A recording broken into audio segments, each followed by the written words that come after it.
जमिनीला बेगा पडले ती जमिनीला बेगा आणि हे कुणालाच माहित नाही फक्त आम्हीच बघितले. आता हे काय आहे तुम्ही व्हिडिओ शेवटपर्यंत नक्कीच बघावं लागतो. जाताना वाट चुकली होती त्यामुळे जेवायला लगेच थांबलो होतो. हॉटेलचं नाव तर होतं पण ते काय तुम्हाला जाऊ शकत नाही कारण इथली क्वालिटी जर एकदम बेकारच होती. घरी आता खाते ती हॉटेलला चमच्यानं खाते ती. आता हे जेवण होतं. आता हे जेवण नक्की आम्ही काय केलंय तुम्हाला पुढे नक्कीच करणार. हे पार्सल असं घेतलं होतं. तरी जेवण खराब असलं तरी ते पार्सल घ्यायचं कारण पुढे आल्यावर ते प्राण्यांना कोणत्याही देऊ शकतो आपण. सदरी प्रवास करता आम्ही गणपतपुळ्यावर पोहोचलो होतो कारण जाताना लाईन नव्हती मात्र पुढे गेल्यानंतर एवढी लाईन असेल आम्हाला काय वाटलंच नव्हतं. कसं तरी दर्शन घेतलं आणि डायरेक्ट कपडे चेंज करण्यासाठी गाडी पाशी आलो. हे जण कपड्याच्या तांत्याच्या पर्स म्हणून आणते पुरींच्या.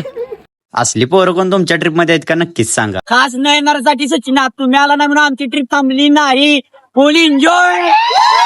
खरा एन्जॉय काय असतो ते क्लासमेट वर गेल्यावर नंतर कळतं. आणि तुम्ही कोण कोण जाता असं क्लासमेट नक्कीच कमेंट करून नक्कीच सांगायचं. आणि हे काय विषय होता तरी आम्ही पुरलेला एका मित्राला छोटासा एन्जॉय व्हिडिओ केलाय आणि तो तुम्ही बघा, कमेंट करा आणि तुमच्या मित्रांना शेअर पण करा.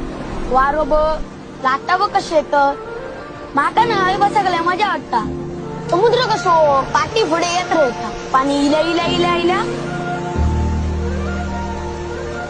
पाठी गेल्या गेल्या गेल्या गेल्या म्हणून मला कंटाळच येत नाही.